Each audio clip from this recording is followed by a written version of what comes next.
जय हिंद। कैसे हैं आप? एक बार फिर आपके अपने चैनल गुरु गंगा में आपका हार्दिक स्वागत है। आज शिक्षा मंत्रालय की ओर से टीटी पर आ गया है एक बड़ा फैसला, जिससे लाखों करोड़ों शिक्षक बनने वाले नौजवानों की महत्वाकांक्षाएं पूरी होने वाली हैं। ये एक बड़ी डिमांड थी, एक बड़ी खुशखबरी है, ये बड़ी ब्रेकिंग न्यूज है। क्या टीटी प्रमाण पत्र आजीवन मान्य होगा? तो एक बड़ा फैसला लिया गया है शिक्षा मंत्रालय के द्वारा। अभी अभी रमेश पोखरियाल निशंक जी का एक बयान भी आया हुआ है, जिसमें यह कहा गया है कि छात्रों को उनके हितों को दृष्टिगत रखते हुए, नई शिक्षा नीति के प्रावधानों को दृष्टिगत रखते हुए, नई शिक्षा नीति को ध्यान में रखते हुए यह एक बड़ा बदलाव किया जा रहा है। तो क्या किया गया है बदलाव, उसको ध्यान से देखने की जरूरत है। तो चलिए देखते हैं क्या है बड़ा बदलाव। टीटी वैधता पर शिक्षा मंत्रालय ने जारी किया आदेश। टीटी की वैधता को ध्यान में रखते हुए नई शिक्षा नीति के तहत शिक्षा मंत्रालय ने एक आदेश जारी किया है। वो आदेश क्या है वह हम आपको बताते हैं। अभी तक जो टीटी की परीक्षा होती थी वह सीबीएसई द्वारा कराई गई परीक्षा का सर्टिफिकेट 7 सालों के लिए मान्य होता था, और राज्यों द्वारा कराई गई टीटी की परीक्षा का सर्टिफिकेट 5 सालों के लिए मान्य होता था, जिसे पिछले साल बढ़ाकर राज्य सरकारों वाली टीटी का प्रमाण पत्र भी 7 साल कर दिया गया था। लेकिन अब जो टीटी प्रमाण पत्र होगा उसकी वैधता होगी आजीवन।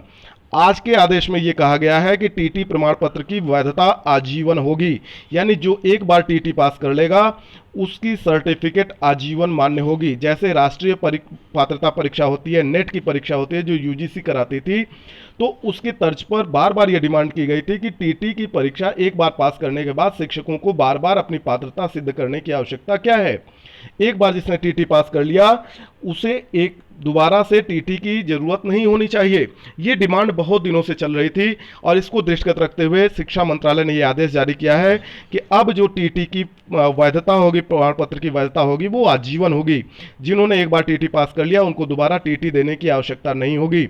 और शिक्षा मंत्रालय के इस फैसले से शिक्षक की नौकरी का सपना देखने वाले लाखों युवाओं को फायदा होने वाला है।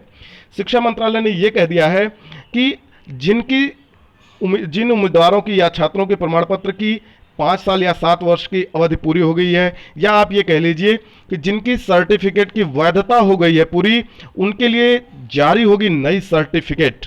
उन्होंने ये कहा कि जिन उम्मीदवारों या छात्रों के प्रमाण पत्र की 7 वर्ष की अवधि पूरी हो गई है, उनके बारे में संबंधित राज्य सरकार या केंद्र शासित प्रशासन टीटी की वैधता अवधि के पुनर्निर्धारण करने या नया टीटी प्रमाण पत्र जारी करने के लिए जरूरी कदम उठाएंगे।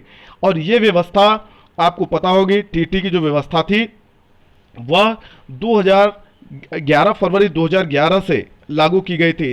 एनसीटी के 11 फरवरी 2011 के दिशा निर्देशों में कहा गया था कि राज्य सरकार टीटी का आयोजन करेंगी, और टीटी योग्यता प्रमाण पत्र की वैधता की अवधि परीक्षा पास होने की तिथि से 5 साल या 7 साल होगी।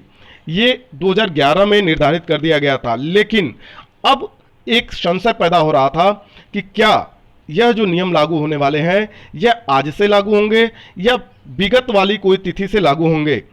आमतौर से कोई भी फैसला पिछले डेट से लागू नहीं होता, लेकिन एक बड़ी खुशखबरी है आप सबके लिए कि यह जो व्यवस्था है टीटी वाली, इस सर्टिफिकेट की आजीवन वैधता की, वह व्यवस्था 2011 से प्रभावी होगी। ध्यान दीजिए, यह व्यवस्था 2011 से प्रभावी होगी। मतलब ये कि जिन्होंने टीटी की परीक्षा एक बार उत्तीर्ण कर ली है, कभी भी उत्तीर्ण कर ली है, उनकी सर्टिफिकेट की वैधता आजीवन हो जाएगी। उनकी सर्टिफिकेट की वैधता आजीवन हो गई है ना। जिनकी अवधि पूरी भी हो गई थी, अब उन्हें नए सिरे से नई सर्टिफिकेट भी जारी होगी, और उनकी सर्टिफिकेट अब आजीवन मान्य होगी। भले उसकी अवधि 5 साल या 7 साल, जैसे 2011 वाले का 2016 में या 17 में या 18 में अगर जिनका पूरा हो गया था, वो भी अब फिर से रिन्यू हो जाएंगे। उन्हें परीक्षा देने की आवश्यकता नहीं है, उनके प्रमाण पत्र की वैधता बढ़ जाएगी और आजीवन हो जाएगी उनके टीटी प्रमाण पत्र की वैधता। तो ये एक बड़ी खुशखबरी है टीटी पर, जो शिक्षा मंत्रालय द्वारा जारी किए गए आदेश के द्वारा आपको प्राप्त हो रही है। तो बहुत बहुत शुभकामना है जो नए उम्मीदवार, नए छात्र टीटी की परीक्षा में बैठने वाले हैं। तो आप मन लगाकर, ध्यान से, मेहनत से एक बार इस परीक्षा को जरूर उत्तीर्ण कर ले। यदि शिक्षक बनने का सपना है आपका, तो निश्चित तौर से उसके बाद फिर आपको इस परीक्षा में बैठने की आवश्यकता नहीं होगी। तो चलिए, बहुत बहुत शुभकामनाओं के साथ यह संदेश पूरा हुआ। जय हिंद।